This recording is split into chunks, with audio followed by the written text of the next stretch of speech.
Man, it's been a while since I've covered the Disney parks in a video. I wonder if they've done anything recently to spark debate.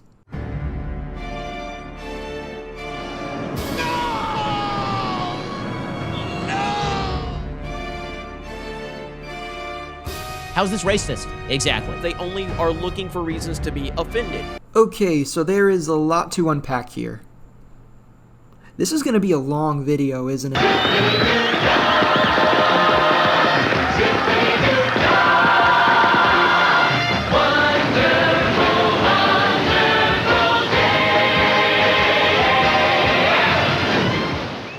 Splash Mountain, one of Disney's most iconic and recognizable rides, will be undergoing a massive retheme. Like with many other changes to the Disney parks, this decision has been met with criticism. However, the discourse around this particular change has been a lot more pronounced and widespread, and it all has to do with the source material that Splash Mountain is based on, the 1946 Walt Disney film Song of the South.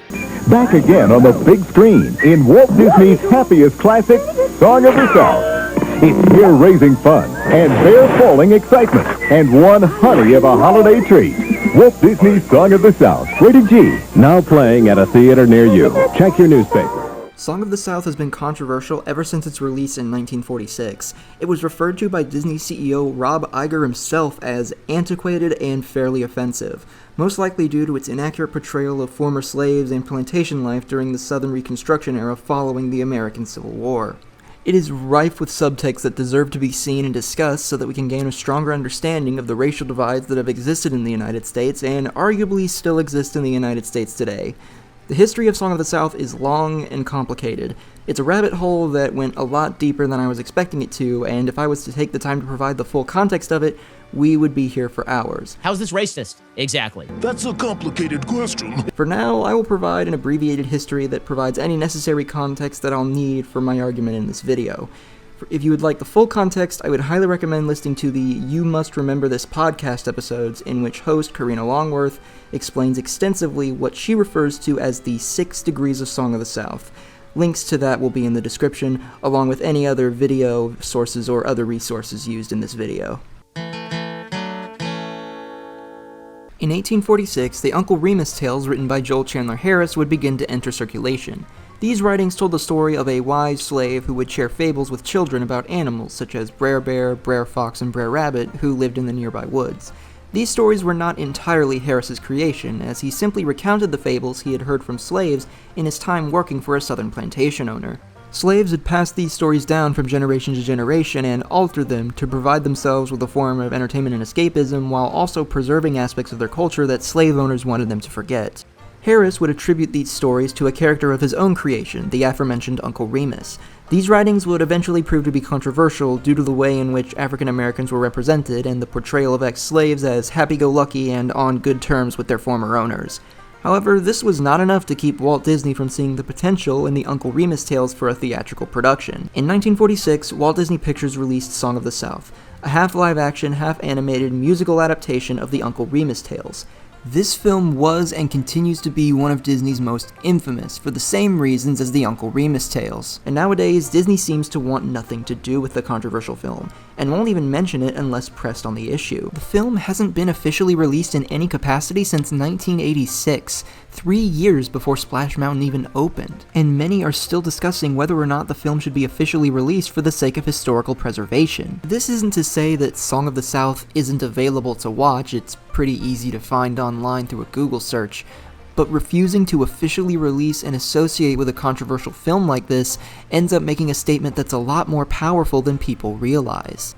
To better understand the point I'm trying to make, here's a statement that Warner Bros. Has been putting in front of some of their older animated shorts. The cartoons you are about to see are products of their time. They may depict some of the ethnic and racial prejudices that were commonplace in American society. These depictions were wrong then and are wrong today.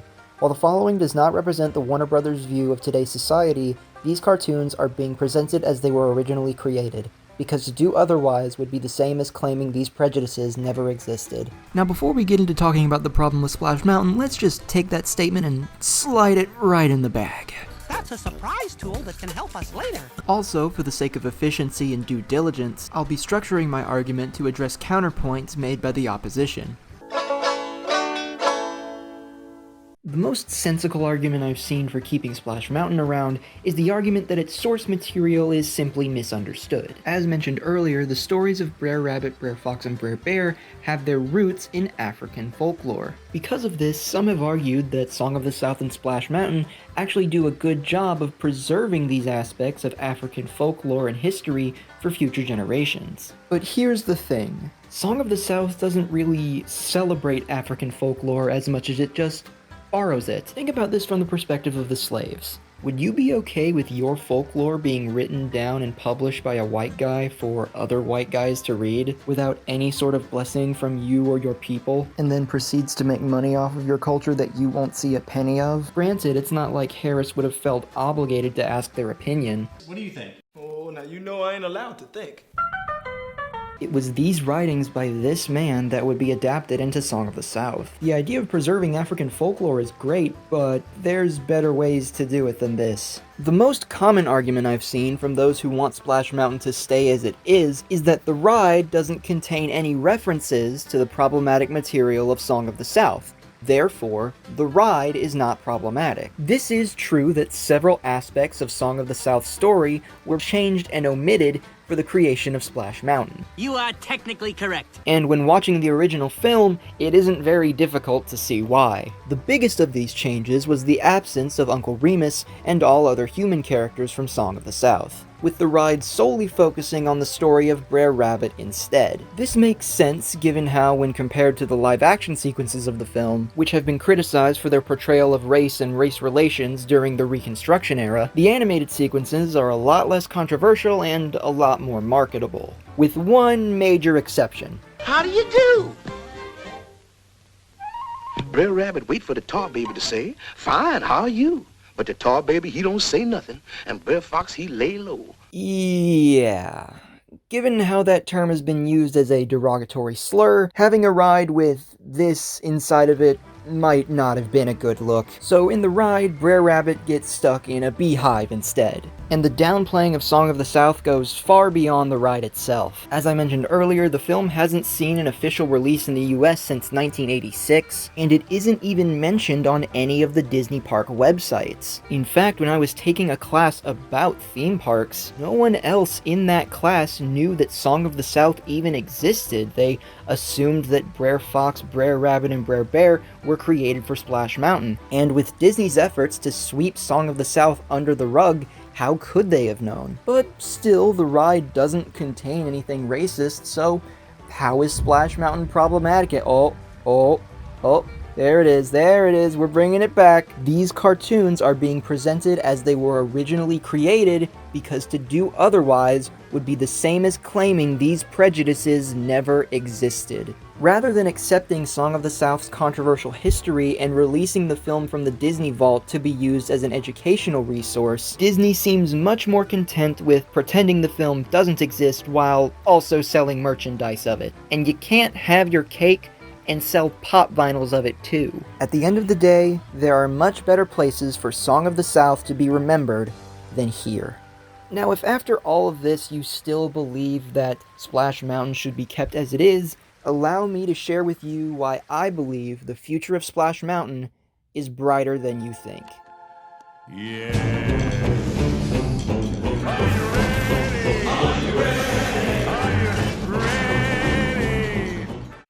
So let's talk about what will be filling the place of Splash Mountain. The Princess and the Frog, one of the last 2D animated Disney films to be released in theaters, and the first animated Disney film to have an African-American protagonist. Disney were also eager to announce that the Retheme would be led by an African-American Imagineer, senior creative producer at Walt Disney Imagineering, Sharita Carter. Oh, very cool, very cool. Because of this, some people have been quick to assume that this Retheme is a desperate attempt to pander to the woke social justice warrior cancel culture. Princess and the Frog theme.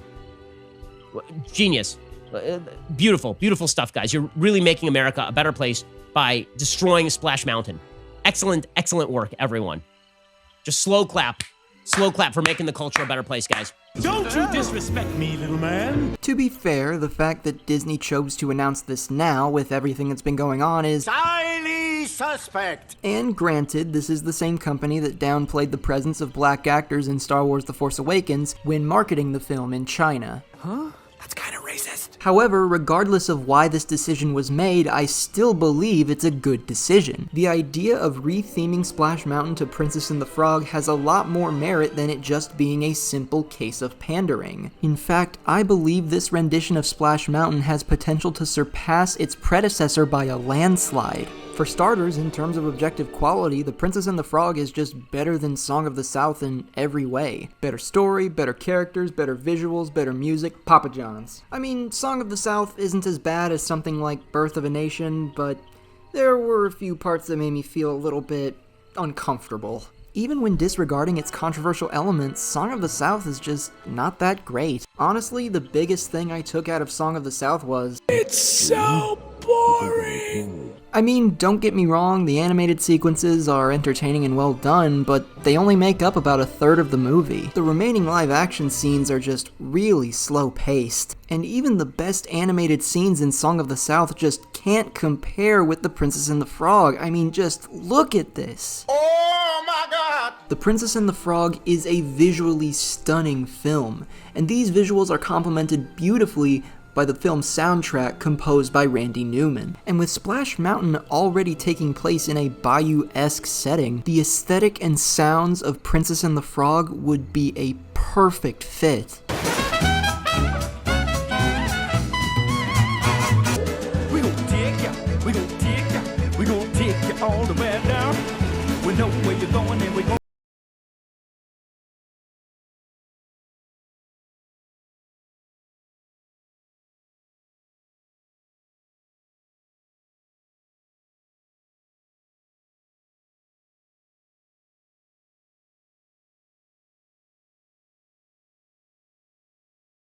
Randy Newman's main inspiration for composing the soundtrack to Princess and the Frog. My mother's from New Orleans and her family is still down there. And the music is, I find congenial. I'd hear a record as a kid, 15, 16. And if I liked it a great deal, it was very often from New Orleans. And the influence doesn't just stop at the music. The entire film is just steeped in the culture of New Orleans. And the crew went out of their way to make their portrayal of New Orleans and the Louisiana Bayou feel as authentic as possible.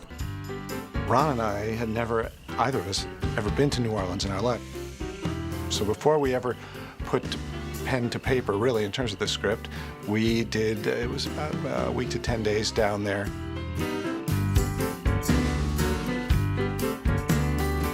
One of the things that struck us really early on was the diverse architecture. It's a city people know, or at least they think they know, and we had some responsibility to kind of do right by it, to really kind of get it right. Once you're there and people are letting you into their homes and you're actually photographing their house and actually walking their streets, you can envision people going to see this movie and you want them to go like, oh yeah, I got that right. Rather than simply co-opting the culture and folklore of New Orleans, much like the remnants of African folklore present in Song of the South, the crew embraced it. And to bring it back into the parks, this wasn't the first time that Disney was inspired by New Orleans. Disneyland has always had a big river and a Mississippi sternwheeler. It seemed appropriate to create a new attraction at the bend of the river. And so Disneyland's New Orleans Square came into being. Yep, right next to Splash Mountain at Disneyland, you'll find New Orleans Square. A New Orleans of a century ago when she was the gay Paris of the American frontier. Huh, I guess that sarcastic gremlin was right.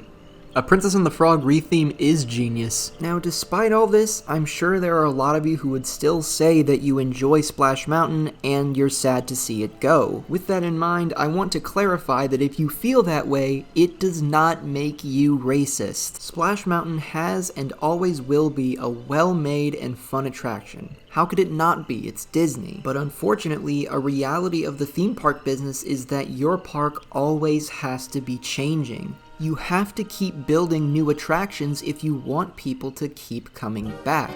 especially if you're in competition with other theme parks. The amount of space available in a park is finite, and sometimes in order to create something new, something old has to go. It's the nature of the beast. And while the curtain may be closing on the original Splash Mountain, the memories that we've made on it will last a lifetime. And to those of you who are concerned about how the Retheme will turn out, it's in really good hands.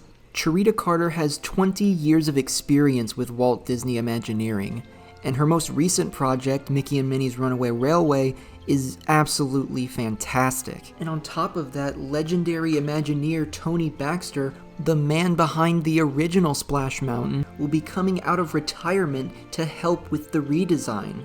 There's a quote by Walt Disney in which he says, "Disneyland will never be completed. It will continue to grow as long as there is imagination left in the world."